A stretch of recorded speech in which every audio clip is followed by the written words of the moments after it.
So dito tayo ngayon sa Barangay Panungyan, Mendez, Cavite, just around 5 minutes from Tagaytay, and we have here guys house and lot for only 3 million guys. Ito yung kalsada, ginagawa siya. Tapos going to Mendez Bayan, mga hospital, McDo is malapit lang. So meron tayo ditong 3 houses available. This is situated at 520 meters above sea level, and hindi po dito nagbabaha. So I will show you muna siguro yung drone shot of the property para ma-visualize nyo kung gaano siyang kaganda and kalapit from the highway, no?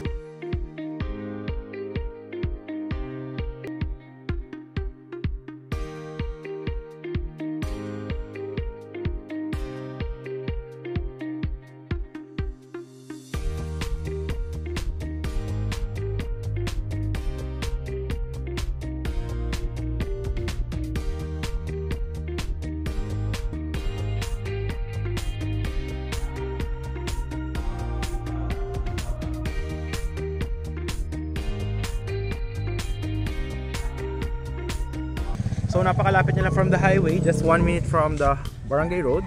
Going sa may munisipyo is malapit lang din. So ito yung una, 3 million house for 170 square meter. Yung floor area is 80. Ayan siya. So ito yung kalsada, no? Ito. Malapad po yan, kung makikita nyo. Accessible by car, truck, or motorcycle. Ayan. Diretso ka lang here. Ayan.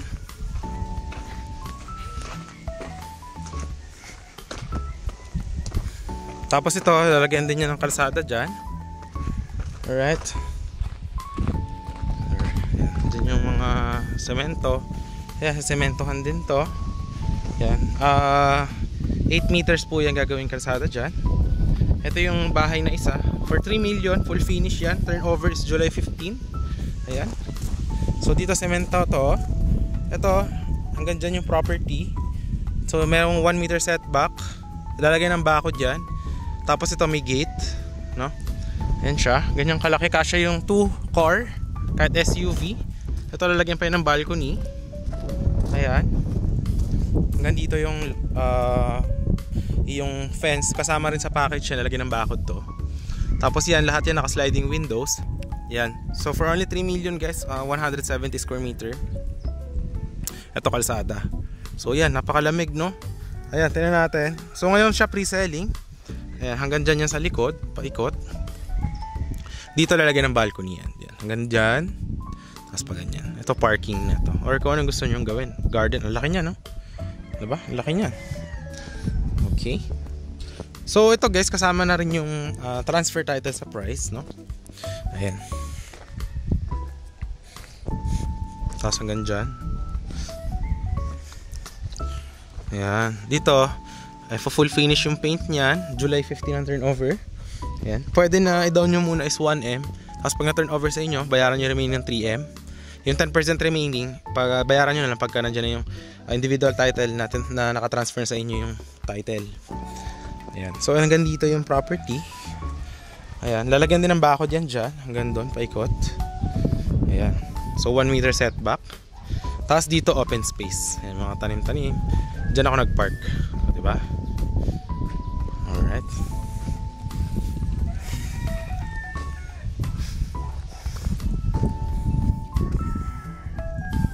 So dito guys, ito siya. Diretso dyan, hanggang dyan yung property. So dito, ka-sliding yan lahat. Ito sold na. Yung isa doon, 180 square meter, 3.5 million naman. Yan, turo natin mamaya. So pasukin muna natin tong isa para ma-visualize nyo din. So ang laki, 3 meters pa yung exhaust dito na lot na nababakuran. So malamig ngayon guys, no? Alright. Yan, tinatalis na siya ngayon yung house. Ayan, inaayos na rin yung kisame, no? Ayan. So dito yung kitchen. Ayan siya. Ayan, yung mga outlet inaayos na rin. So ito, ayan. Laki ng living room, no? Sobrang laki ng living room guys. Dito yung inyong parking. Ayan, parking, 2 car garage. Ayan. Tapos dito yung main door. Lalagyan nyo ng steps dyan. Balcony pala, balcony. Tapos dito, yan yung living room.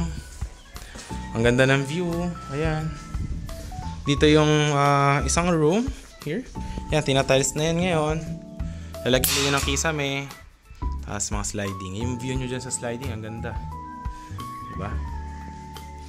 So, available pa naman to as of today. Tapos ito, yung master's bedroom. Yan siya.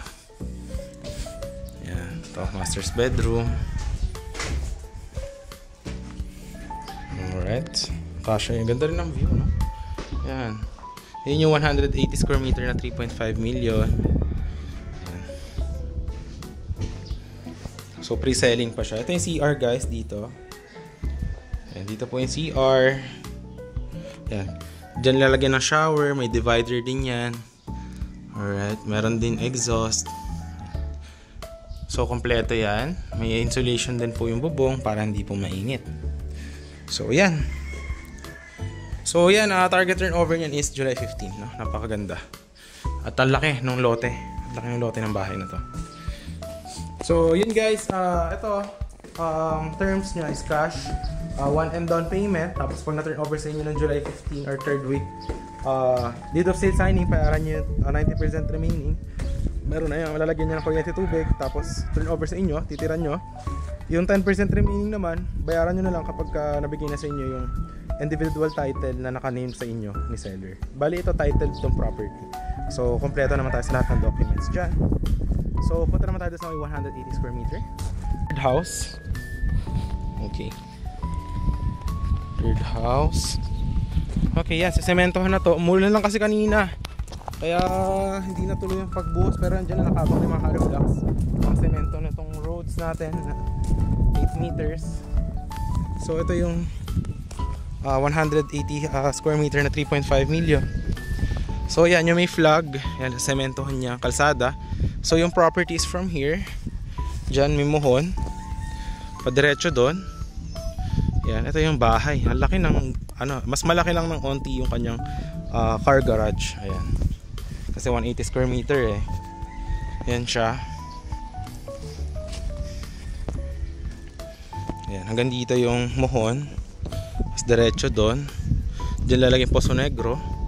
Yan yung bahay. Ito yung magiging sample na itsura ng bahay na to. Yung dito, yan, nakita nyo naman ganyan yung finish nya. May balcony lang sa harap. Ito, ganito yung magiging sample na itsura ng bahay na to. Yan siya. So ang view mo, napakaganda. Andyan lang yung mga kapitbahay sa likod, yung mayroong signal, tapos kuryente. Ayan. Yung Poso Negro, para magkaroon kayo ng idea, tingnan nyo kung gaano kalaki, tingnan nyo kung gaano kalalim. Ganito po. Ayan guys, yung Poso Negro. Ayan. Ito, sold na po ito. Ayan. So ito yung bahay, talagang maltaas ng buhos guys. Ilang hollow blocks yan? 5. Yan, ganyan. Dito yung main door gagawin. Ayan siya. So room, CR, living room or kitchen. Ito yung dining area, depende na sa inyo. But ito yung magiging view from the house. Ayan, ang laki ng what do you call this? Ang laki ng kanyang yung car garage nya. Kasya 2 SUV. Lalagyan pa yun ng bakod kasama sa package yun, pati yung gate. Ayan. So ngayon, tingnan natin yung view sa likod. Ayan. Dito yung access.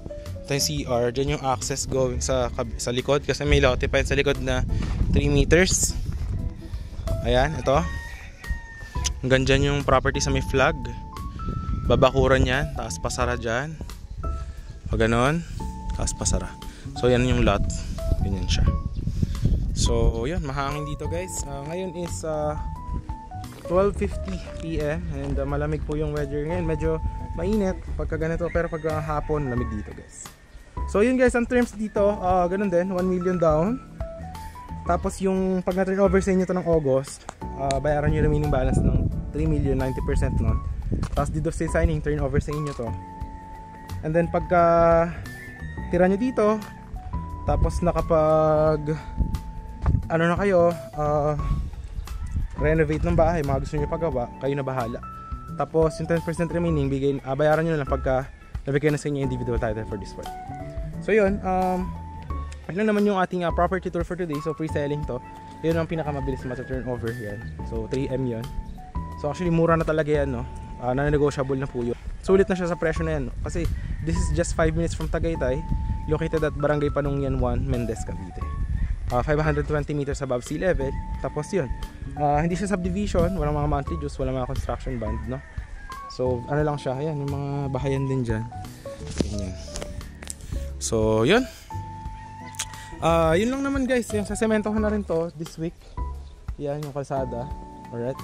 So yun, accessible naman siya. Nakita nyo naman sa drone shot kung gaano siya ka-accessible. So ganun lang naman yung gagawin here. So yun guys, if you're interested, message nyo lang ako sa Viber, WhatsApp, nandiyan naman. Basta available pa tong mga to. Nandiyan naman yung number ko if you're interested. So yan, ito, gagawin kalsada to. Laki na, 8 meters guys. So kasya dito sa may 3 million yung 2 SUVs, no? Ayan.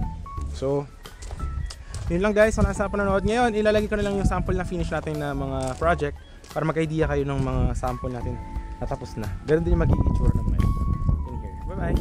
Yung water supply, ayan, malakas guys, oh. Alright. Naka-sliding windows na din to. Alright. So murang-mura na to. Ayan guys, oh. Kikita nyo. Malaki guys yung loob ng bahay. Ayan, makikita nyo. Naka-finish na din yung kanyang mga lababo. Okay, nakikita nyo. May saksakan na din. Naka-ready na din yung kanyang power supply. Naka-electricity na rin siya, no? Yung kanyang mga fuse. Ayan. So ayan, marami mga saksakan dito guys. So naka-tiles na yan. Ito yung kanyang toilet. Ayan. Shower. Ito yung shower guys. Ayan yung loob niyan. Papakita ko dito yung loob para makita nyo ano yung itsura. Para makita nyo. Ito. Ayan, merong CR. Ayan, naka-tiles na din. Ayan guys, ito yung CR. Ayan. Okay. Here. Ayan. Hanggang doon yung lote, guys. Hanggang dyan. Garden nyo pa yan. Alright. Tapos ito yung loob. Ayan. May kwarto pa dito.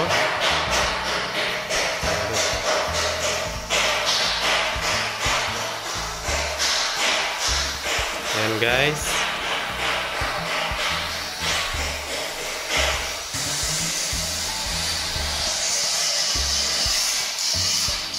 Ito yung CR.